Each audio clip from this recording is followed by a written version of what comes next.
Here at Coffee Breaks with Steve, we're all about sharing people's stories. And it's just interesting to me that sometimes a person's story has so many moving parts, so many elements to it, you almost can't sit down and tell it in one session. We're going to be meeting somebody like that today. And I think you're going to be intrigued by her story. So put on the brakes, grab a cup of coffee, and join the conversation because it's time for Coffee Breaks with Steve.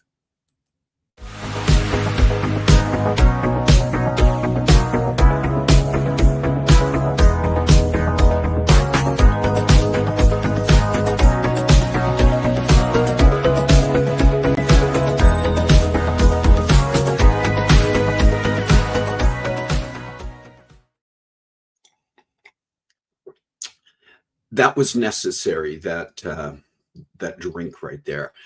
Good morning. Welcome to Coffee Breaks with Steve. I'm Steve Glavin, and this is the show where we come together around our virtual coffee table each week and join the conversation to chat about interesting topics with amazing guests. If you're joining us for the first time today, welcome. And if you've been with us before, welcome back. Yeah, I mentioned that we've got, I think, a great topic and a great guest today. And we're only going to, a little teaser here, we're only going to hear and see part of her story today. So I'll just leave that out there and we'll get to that in a few minutes. I'll look at some of the people who are making comments on here right now. Kim Baker, good meowing afternoon and happy Catterday. Good to see you, Kim. Don't forget to say, that's right, Carissa, thank you. Carissa's making sure that we're doing our thing. Kate White is here. Hello, Kate. Oh, Christopher, good meowing and happy Catterday. See, he's in the spirit. There are some reasons for that, I think, specifically this week with Christopher, but I'm not going to go into that. He can share some of that if he wants to in the comments. Let's just say that there are members of my family, is true with all three of my kids, that they seem to have this knack for finding and picking up in one way or another strays. Now, you could take that any way you want, but it seems to tie itself a lot to cats.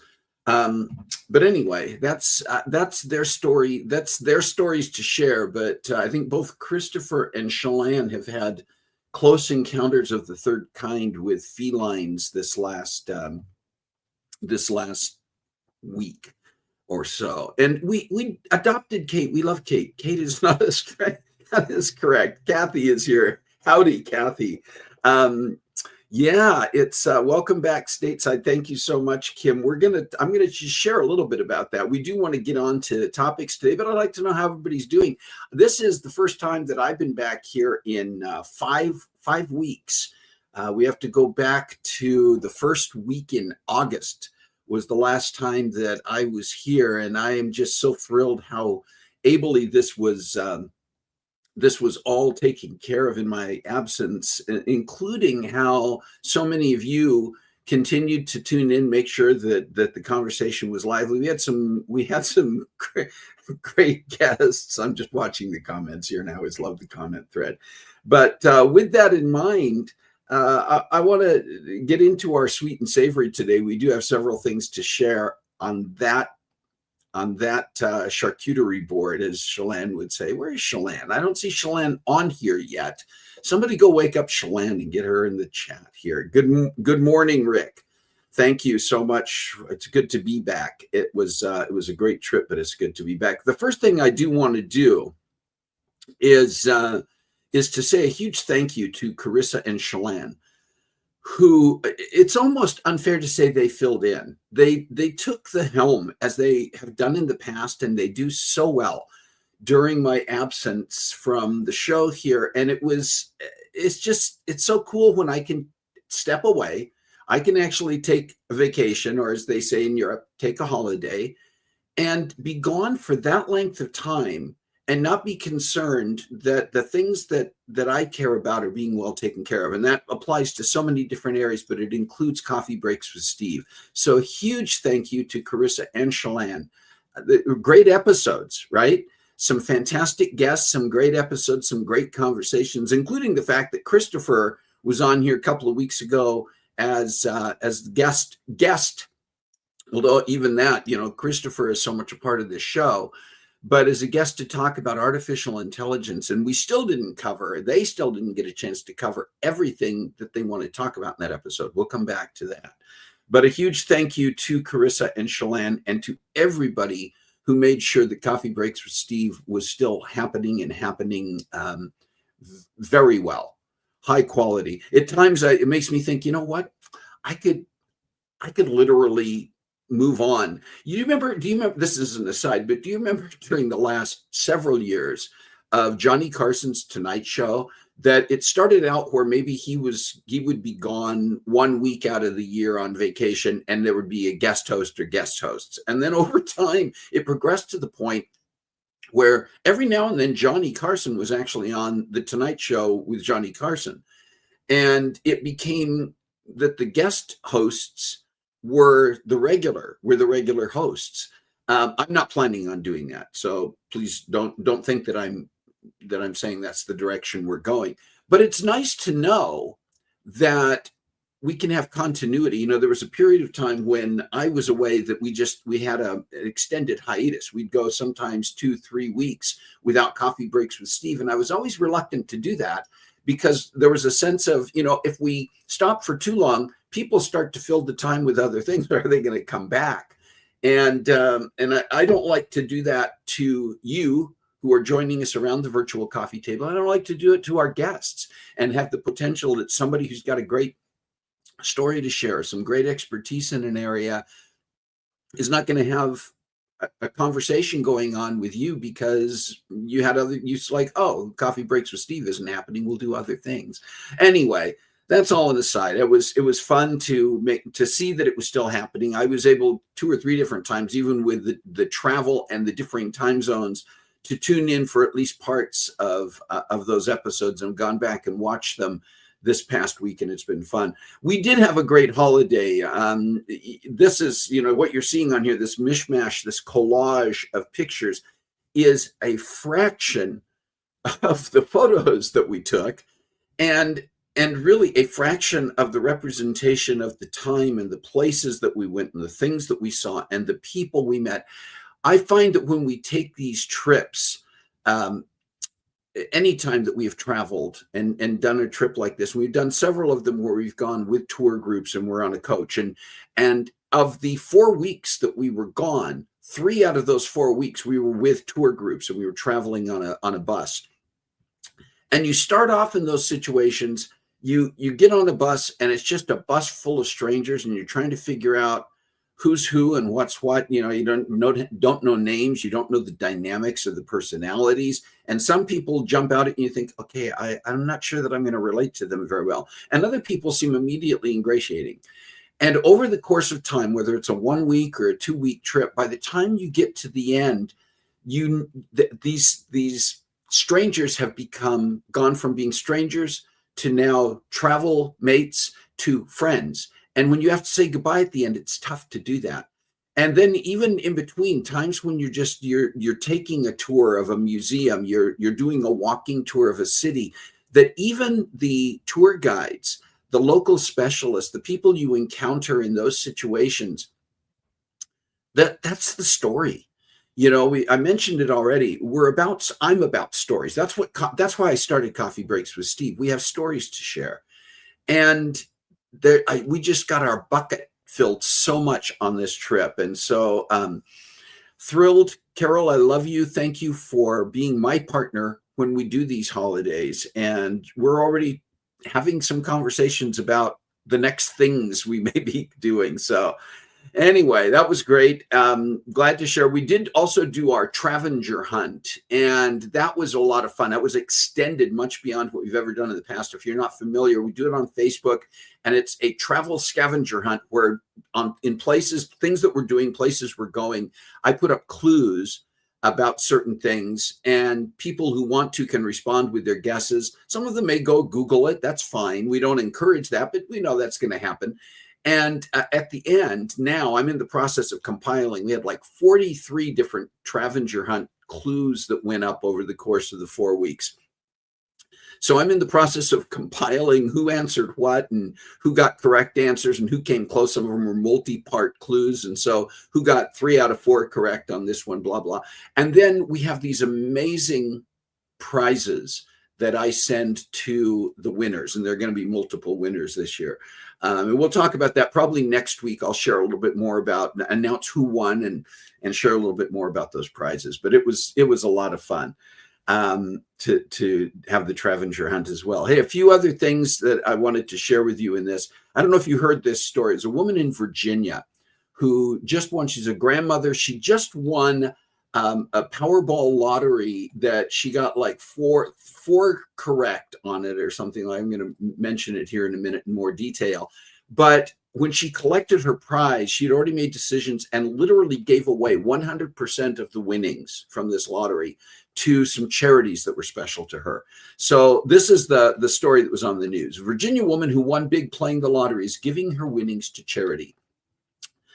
Carrie Edwards won $150,000 by matching 4 of the first 5 numbers plus the Powerball number on her lottery ticket in the September 8 drawing.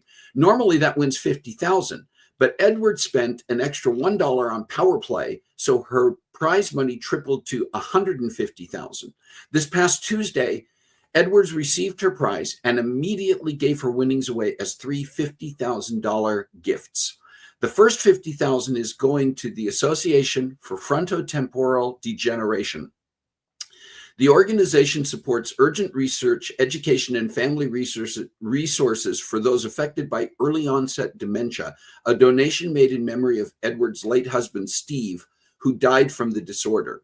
This cause is deeply personal, she said, during World this is hard to read fast here. Frontotemporal Degeneration Awareness Month. I wanted this gift to shine a light on the families who are fighting this disease and on the researchers working toward a cure. God is blessing me so I can bless others through him. The second donation went to Shalom Farms, a nonprofit farm and food justice organization working for an equitable food system in Richmond, Virginia. The third $50,000 donation benefits the Navy Marine Relief Society, which provides financial, educational, and emergency assistance for active duty service members, veterans, and their family.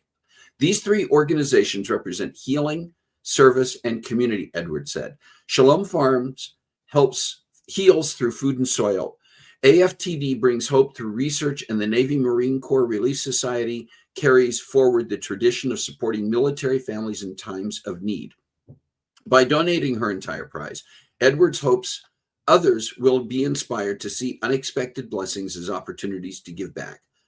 I feel blessed that this unexpected lottery win can serve greater purpose, she said. Wasn't that great? Don't you wish, without getting into a big side conversation here, don't you wish that more of the uber wealthy, I mean, there are some who are very generous, but don't you wish that the people who had that much more to give would have that same attitude? I should mention some of the additional information that I saw on Carrie Edwards and her husband supporting the Frontotemporal Degeneration Association is that her husband was a firefighter who was among the first responders who went to the Pentagon after 9/11 there and was working to put out the fires to do rescue. And it was his brigade, his fire brigade, that lowered the American flag, the famous videos and pictures of the American flag being dropped down over the Pentagon.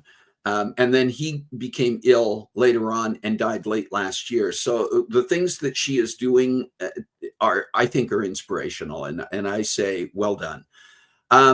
We also we can't let this week go by without saluting an icon, a legend. Robert Redford passed away this past week. I'm curious, do you have a favorite or some favorite Robert Redford movies, whether as an actor or a director or both? I think of several. After this, Carol and I, having just gotten home from our trip and just trying to get back into the swing of things anyway, after we heard about this, we rewatched All the President's Men, which is a favorite. Of The Natural, Butch Cassidy and the Sundance Kid, I love. 3 Days of the Condor. There are just so many, and then somebody will mention another one. I'll go, oh, yeah, that too. But Robert Redford brought us so much as an actor, as a director, as the founder of the Sundance Film Festival in Utah. And we salute him and say thank you for all that you have contributed. All right. You know what else? On Monday, we are now officially into the season of fall, autumn, the equinox. First day of fall is Monday. And you know what? When we get into the fall months, it's like a steamroller rolling into the holidays and the end of the year. It just seems like from there forward, it's all happening. So what are your fall plans? Do you have anything going on? What do you think of fall as a season? Is it one of your favorites? And how do you celebrate getting into the autumnal season? I want to mention again, we've talked about this, and we're looking forward to bringing together some people sometime this fall to do an episode of Coffee Breaks with Steve on book clubs. I've never been part of a book club, but I'm fascinated by the concept of people choosing something to read together. Sometimes it's fiction. I know some people who have been involved in doing like business books and they read together as a professional venture. But we just want to still get the word out. We had a couple of people who've responded and said they would love to be part of this panel. We're going to pre-record the panel, so nobody's going to be sitting here hemming and hawing live like I do. But I'd love to find one or two more people who would be available and willing to join for a recorded segment about book clubs, a panel segment. And it's just to really get a feel for what's it like to be part of a book club. What are those all about? What have been and maybe you've been involved in a book club, or you know somebody who's been involved in a book club in the past and they're not currently doing that, but they've had experience with it and they can share on that. Would you help us out? Get the word out. If it's you and you are or have been in a book club, you can email and let me know, let us know at cbwsteve@comcast.net. And if you know somebody and you want to let them know about it, pass the word along or make an introduction, we'd love to hear from them. I'd love this to be something of a diverse group of people, but if we can get 3 or 4 people who really want to talk about this, any combination of book club followers and aficionados would be great. Okay, I've said enough about that. Help us out with that if you're able to. Thank you. We do have a couple of birthdays this week, and they're both on the same day, as a matter of fact. September 24, Ron Sparks is my uncle Ron, who I've known my entire life. I haven't known him his entire life, but I've known him my entire life. Is celebrating a birthday on the 24th, which is Wednesday. So happy birthday, Uncle Ron. And then a dear friend of ours, of this show, Chris Kalenda, retired Army Colonel Chris Kalenda, is the founder of the Sabre 6 Foundation. We featured their story. We featured him on the show before. Is also celebrating a birthday on September 24th. And so happy birthday, Chris. It's a pleasure to be able to work with you and to support the cause that is so dear to your heart. Do you have a special day this week that you want to let us know about in the chat? Let us know if you have a birthday or someone close to you has a birthday and maybe we missed it. You have one coming up, maybe later in September or sometime in this autumnal season. You can send us an email, same email address we talked about with the book club. We try to keep it simple. One email address, cbwsteve@comcast.net. Let us know what your special day is and when it is, and we'll be glad to celebrate that with you. All right. Well, my lungs are not used to talking this much. It's been a while since I've had to do that. Yes, I talked a lot on our holiday as well. Just looking over some of the comments that while I was staring at the screen, and about yeah, you guys I love the conversations. A lot of strays talking about stray. Oh, Carla's here. Hello, Carla. And everybody drink. Did I drink? I probably did. Just looking things over. Butch Cassidy and the Sundance Kid comes up more than once. Sneakers, that's another great one. But all the President's Men for sure. Too many to name. I agree with you, Kathy. Staring at my box of fall decor, anticipating. And by the way, Kim, Carol's doing the same thing. She always changes kind of the front porch decor as the seasons go on, and some of our internal decor around the house too, and she's in the process, I think, of doing that over the weekend. Yeah, Carissa, so many people are involved in book clubs. I know that there are a lot of people involved in book clubs. And how can we reach more people? I think a lot of it's going to be word of mouth. We'll be putting promos out again, but we'd like to see if we can do some recording next month and maybe put something on the air in November. So never seen. Yeah, fantastic. I agree, Kate. Sneakers. Sneakers is a great movie. It's been a while since I've seen that one. I need to go back. Mara's here. Hi, Mara. Yeah, Kate. Hi, Mom. Absolutely. All right, I'm going to get into our conversation with Kate. So I want to tell you a little bit about her, and then we're going to share this conversation with you. Kate White is an ICU nurse, a voice actor, and audiobook narrator based in Vancouver, Washington. She holds a Bachelor of Fine Arts in Musical Theater from Otterbein University and a Bachelor of Science in Nursing from Capital University. She can be heard in the audio dramas Your Horror Show, Beyond Awakening, Tales from the Janitor, the upcoming season of Redacted, and she is a regular cast member in the Dungeons and Dragons actual play podcast, Tales of the Ever After. She is the voice of Officer Olivia in the video game Nightmare Shift and plays multiple roles in the upcoming sci-fi video game Exploitation. She is the narrator of the young adult fantasy adventure novel Kingdom of Feather and Sky by Sophia Wachtel. In her free time, and I'm not sure where she has the free time, in her free time, Kate enjoys adventuring with her family, crocheting, and spending time outside. So here is the first part of our conversation with Kate White. Well, Kate White, welcome to Coffee Breaks with Steve. It is a pleasure to have you joining us today. Thank you.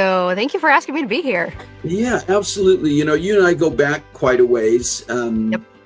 of different generations, but I kind of had the opportunity to watch you grow up. And I know that part of that was that you've always had a love for acting and a background in theater, both in terms of training and your participation. And I don't know if you just kind of want to share a little bit about where that passion came from and how that kind of has influenced you in adult life. Yeah, absolutely. I think I'm one of those people who's kind of been either acting or singing in some regard since I can kind of remember. My parents put me in like little tiny kid church choir when I was growing up, and it just kind of kept going from there. I took piano lessons. It was kind of a dream of my mom's to have a piano and for me to take piano lessons. So, and that kind of fed into more choir opportunities. And I feel like I really solidly started getting into theater and acting and started thinking about it as a profession or as a field of study in college when I was in high school.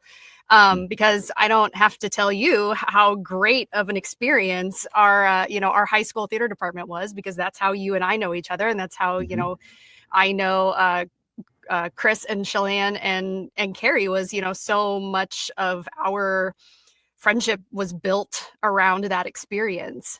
When I was like probably a sophomore in high school, I started kind of thinking, okay, well, maybe, I was planning to go to college. I was like, okay, maybe something in music, maybe something in acting. And I started, looking into musical theater programs. I had a friend in that I had done summer theater with, and she had transferred from one program to another. And that program that she transferred into was a musical theater specific program at Otterbein University in Westerville, Ohio. And she ranted and raved about how much she loved it. And I went and did a college visit there and summer of my junior year, and was, pretty smitten with it. And was very fortunate to be accepted into that program. I think they auditioned something like between, I don't know, like 250, 300 kids. And Wow. they took 16 of us into the performance program. Wow. So I was very lucky. And yeah, I got my degree in musical theater. Going back to when I was in high school, I kind of, I was kind of like, okay, well, what is this going to look like? And I made this deal with myself. Okay, if I'm going to do this, it has to be fun. And if it ever stops being fun, I have to stop, because I didn't want it to feel like work. And the tail end of my senior year, the thing about I think the thing about being an actor, an artist, any kind of creative field is that there's the art part of it and the business. And there's so much about the business part that is unfun in and of itself. Um, and I think I got to a place at the tail end of my senior year where, my mental health was not in a great place. I was really tired. And I just was kind of like, I don't know if I'm having fun with this right now. And so when I graduated, I made the decision to kind of pump the brakes on that for a while. Um, and yeah, and then I don't know, kind of picked it back up, uh, in the last couple of years, uh, Yeah. so to say. Well, and as part of that, when you talk about picking it back up, you have launched a career as a voiceover artist, as a voice actor. Yeah. And I'm curious about that from the perspective of, how your background in acting and your background in musical theater prompted moving in that direction. What was the motivator? What was the inspiration that said, well, what about voiceover acting? And how have you gone about developing that aspect of your career? So I kind of feel like actually it was more getting back into getting back into reading and starting to listen to audiobooks more that kind of prompted it. Uh I am a nurse, which we will talk about more as well. And I worked night shift I've worked night shift a fair uh portion of my career. And like sometimes you have downtime, and sometimes everything is on fire and you're running around and you don't leave, your patient's room for the entire shift. But we all started, on our breaks and things, we would all everybody would have a book that they were reading, and then we would all kind of pass the same book around because we would rant and rave about how much, we loved a particular book. And I think going into that, then I was after I had my daughter, sometimes I wasn't able to actually like hold a physical book because I had a baby that I was holding. And so I started getting into audiobooks. And just kind of that thing in the back of your brain where you kind of go like, how do people do this? Like, Mhm. are people in studios? Are they in their basements? Are they in, like what are people doing? And turns out like if you do some research, like that's what people are doing, especially post COVID. Um, many audiobook narrators are doing what I'm doing, which is they have a setup that is a space that is sound treated with, Mhm. a good microphone and a good editing software and a Editing good and mixer, preamp. yeah. Yeah. Yeah. And just kind of teach yourself how to do it and get started. And it was kind of around then, uh, a few months later, that I found out that my daughter was diagnosed with an ultra rare genetic disorder, and would not be experiencing reading physical books most likely the way that I am. And so I started thinking more about how important, storytelling was going to be, even more so than it was as kind of a, core guiding principle of my, own self. That it was going to be more for not only her, but also in terms of an advocacy tool. And I think it was May or June of last year, 2024, that I started thinking about like taking acting classes again, and found a class at an acting studio called the Studio Northwest here in Portland, that was having a intro to voice acting class. And I just kind of said, at first I was really like, oh, like, am I really going to do this? Like, does this make any sense? Like, I'm working full time. I have I have a child. Like, uh, and I just kind of said, if I don't do it, I'm going to be mad at myself for not trying. And that was kind of it. It was taught by Aaron Lane, who is a very like a pretty prominent voice actor, has been voice acting for decades here in the Pacific Northwest and also all over the country. And she and I, really hit it off. And I approached her about taking private instruction, and yeah, she has been my coach for about a year now. And yeah, that was kind of the beginning. There was a big kind of trial and error period of figuring out what I wanted my setup to look like, what I wanted, like getting my studio space to kind of, an audition and performance quality level. That probably took a solid like 4 or 5 months. Mhm. And so it really, in that time I was just, practicing and doing different classes and workshops. And I think I started really solidly pursuing like auditioning for projects in January. And yeah, so I'm about 8 months into that journey as well. And it's turned into some really fantastic opportunities that Yeah. I've been really grateful for. So Yeah. Well, there's another part of that that's kind of interesting. You talked about, you've already addressed the idea of getting some training and some coaching, which is important in anything that you pursue. But I'm also wondering about the idea you mentioned beginning to audition, and there has to be a process of marketing yourself and marketing what you're doing, and how much of that is passive. You've got a website, but how much of that is also proactive? What do you need to do as an artist in order to get yourself out there? when you're first starting out, I really had to, seek out my own opportunities. I was very proactive.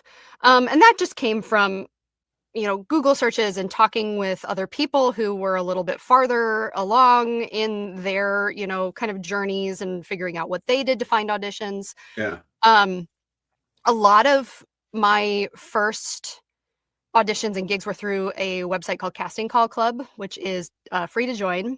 And it's basically kind of a hub for um, creators. And there's a lot of like voice acting work auditions they get put on there. So I just started like looking for different projects. I found some audio dramas there. There are people who post casting uh, calls on Blue Sky, on Twitter. I got really involved in or started joining a lot of Discord servers, Hmm. which is kind of like, it's kind of like social media, but also like chat rooms and, that sort of thing, like kind of community hubs for different things. There are several of them for voice acting. There was one in particular that I joined that was having like a performance kind of festival where people had submitted scripts, and there were people who wanted to do audio, the like engineering and editing, and people who Yeah. wanted to do performances. And so I actually, submitted a couple of performances to that and had a few people reach out to me and say, oh, hey, I heard your work in this Discord server and I have a project, if you're interested. So it's, yeah, like, um, there are also what are called pay to play sites. And those are things like voices.com and voice123. Uh, those, there are people who are very successful on those. You do have to pay for a membership. They are expensive. And Right. overall, they're kind of like a race to the bottom. I did join one of those mostly for the purpose of being able to access and practice more commercial auditions, because Hmm. most of what you'll find in, kind of Discord and the casting call club space is going to be more creative, like more, like character work. Right. Um, but yeah, I feel like the more proactive you are, the more opportunity just ends up kind of presenting itself to you. Uh, auditions and bookings tend to be a numbers game. You can't book without doing the audition for the most part. Right. Like most people, the work is not going to come to you. Um, People are gonna, uh, if you don't, my whole thing is like you miss 100% of the shots you don't take. So if That's there's right. ever something that I'm like kind of going back and forth on that I'm just like, oh, I don't know, like it's like, okay, if it feels good, if it's, not scammy, like if it seems like a, legit opportunity, like why not go for it, even if it is something out of my wheelhouse or comfort zone or, you know, that sort of thing. So, Yeah. yeah, I think a lot of it is overcoming and figuring out how to kind of quiet the voice inside yourself that tells you, that maybe doubts your abilities or says like, "Oh, I don't know if I can do that." Uh, the great thing about voice acting and compared to other acting spaces is you're by yourself. Like, I'm literally sitting in my basement talking to myself. Right. And the great thing about that is that it removes the, walking into an audition room and seeing a bunch of other people, which is important. It is important to, have community and have, be supportive and uplifting each other in those spaces. But it can also get really, it can also like kind of make your brain kind of loud, and you can start comparing yourself to other people. And, Right. uh, you know, the really freeing thing about this is that it's just me. And Sure. also like, um, I can, uh, I can go back and listen and say, okay, do I believe what I'm saying in this? Is what I am experiencing in this text coming through in this take? And if it's not, I can just do it again. Right. I remember I took a workshop with uh, a young man who had just finished a BFA acting program, and when we were talking about that, he was kind of like, "But that feels like cheating." And I was like, "Okay, I know that you're like our theater like training is telling us that. Like our theater training tells us, oh, like you're going to get out there and it's live. So like you got to know your lines. If something goes wrong, you got to figure out how to cover it." Right. And that is important. Like, you don't want to be relying on having to do things over and over again. Because it doesn't work like that in live theater. And also when you get into like on camera work, that time is money in that industry. So but Right. Right. it is very freeing to be able to just be like, oh, like, yeah, I can do this take, see how it turns out, and then figure out, okay, what's another interpretation I can do to send for this audition so that I can show my range and, maybe change their mind about what this character should be doing. But yeah, that's great.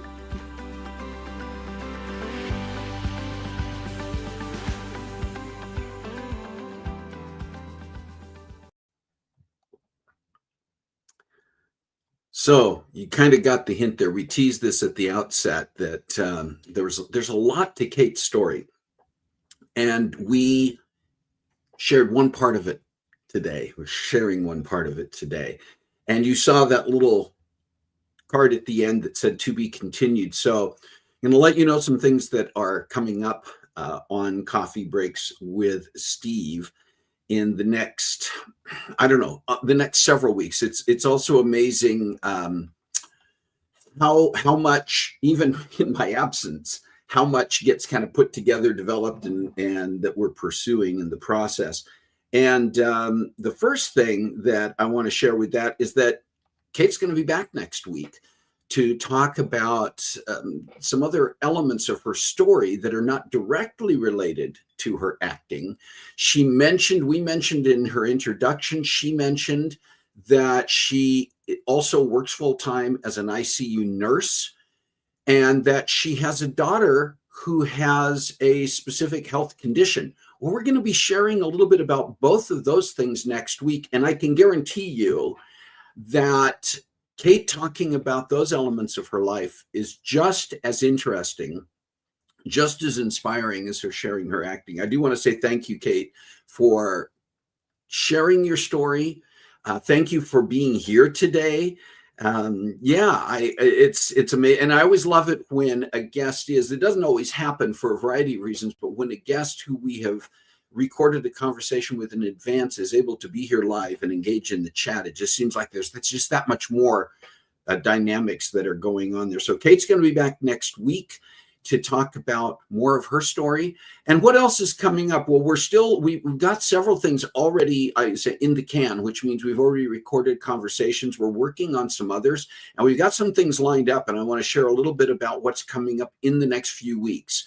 We're getting ready. October is Fire Awareness Month, and the first week in October is Fire Prevention Awareness Month, I should say. But the first week in October is Fire Prevention Awareness Week. And we're working on an episode. We hope to have a professional expert as part of the show. We're working on that. But one way or the other, we want to share information and resources about home fire prevention, things that we should make sure we're all doing to keep our homes, our families, those around us safe. So we're going to have that conversation. We have a conversation coming up with a lady by the name of Leslie Brazil, who is a professional in the staffing and employment arena. And we've done some episodes in the past on employment questions and topics. Leslie brings a different perspective, and you'll want to be here to hear about that. There are constantly a roller coaster of changes that take place in workplace settings, whether from the perspective of the employers who are doing the hiring and who are trying to take care of their employees, and also for those who are the employees, those who are looking for jobs or currently working in a job and trying to figure out how to navigate things. Leslie's going to be here to talk about that. And then we've got, this is always fun for me, when we have people both in the music arena, but also this is our first guest who is actually working in, is a native Australian. And Emery is going to be here to talk about her music career. She's a singer, songwriter, multi-instrumentalist who is from Australia, lives in Australia. Always fun to figure out the recording times for those with drastic time zone changes, and we were able to do that. And her story is also very fascinating.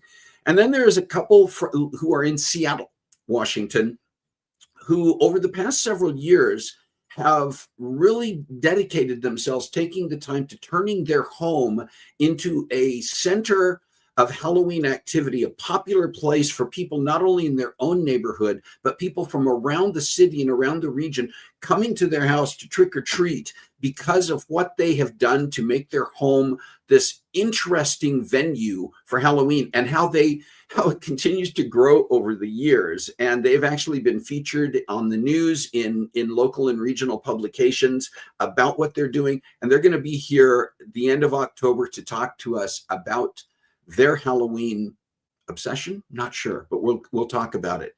And then mentioned before, we're putting together this book club panel. We would love to be able to feature this sometime in the fall, and could really use any help that you can provide to connect us with people who might want to be a part of this panel. But we're going to get ready to do this one. It's going to be part of what you will see coming up in the not too distant, everybody drink, okay? Not too distant future. And then I mentioned before that the AI episode that Carissa hosted and Christopher was a part of was fantastic.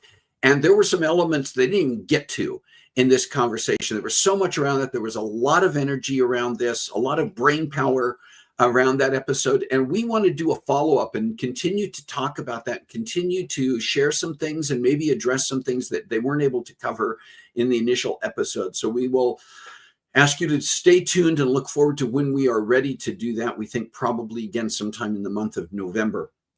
Listen, during our trip, our holiday across the ocean, one of the things that has always benefited this show and have benefited me is that make connections. You may recall last year after we had been to England, we had professional competitive jousters who we met in England on this show. We had a Michelin star baker who we met from a town in England on this show. And we've made several other contacts during our time in Scotland, in France, in Hungary, Czech Republic, Poland, other places that we visited during this tour. And we are scheduling some of them in the next few weeks and months to be on this show. So stay tuned for that. I'm just, again, so grateful that we have the opportunity to bring amazing people with amazing stories to Coffee Breaks with Steve. We want to know always, what are the topics you'd like to discuss? Who are the guests you would like to see? Do you know somebody you can make an introduction to? Several of the people you saw that are coming up, people who have been here in the past, have been because somebody has said, I know somebody and I want to introduce you. And networking, you hear about it professionally. It is such a part of our gathering around this coffee table virtually because people say, hey, did you know about this? Did you ever think about this? Share your ideas with us. Share your guest ideas with us. You can, again, very simple, same email. cbwsteve@comcast.net is a great place to share your ideas, and we look forward to having you do that as well. I would like to mention, talking about as well, by the way, if you're not a subscriber to our YouTube channel, would you go out there? Would you subscribe? Would you look at, like, share videos? You'll find not only because we do this live via Facebook. Yes, this is where the chat is primarily taking place, but it's on YouTube as well. And that is where a broader audience can come out. They can hear and be inspired by Kate White. They can hear and listen to and join in the conversation at a different place with so many of our guests, so many of our topics. And then we've reached people from around the world through what we're doing on YouTube, but we'd love more exposure there. Not because I want to become famous, because that's not going to happen, but because our guests and our topics deserve the platform. And we want to share that with others. So would you go out there and do that? I do just want to share as well that we are now, this was episode number 288. We're closing in on our 300th episode. And if we stay on schedule as we currently have planned, the 300th episode is going to happen right at the end of the year. It's going to be our final episode of 2025. And so we're already looking ahead and planning how we want to celebrate with you hitting 300 episodes. But 157, more than half already of the episodes that have been on the air since we started back in 2019 have had guests as part of the conversation.